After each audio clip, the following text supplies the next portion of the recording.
Guys, welcome back to this channel. In this video I'll be showing you guys how you can fix like smooth slow motion, the like optical flow one not working.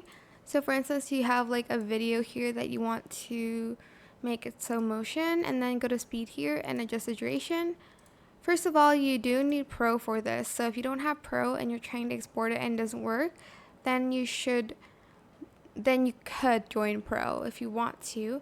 Here, as you can see, it still works because it's just applying it and I'm not exporting the video yet. But if that still doesn't work, like the percentage isn't going up, go to menu and then go to more, go to the current version you have and check for updates. If there is an update, you're just going to go ahead and update that first, and that's going to instantly fix the smooth slow motion.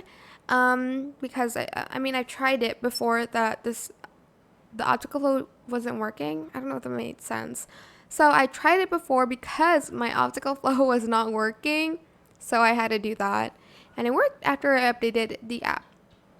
So that is it for this video. I hope it was helpful for you guys. Don't forget to like, comment, share, and also subscribe to this channel if you haven't done that already. If you have any more questions about this video, just leave it in the comment section down below. I'll try my best to answer them all for you guys. If you found this video helpful, please click the thanks button as well. That is it. Thank you so much for watching. Bye.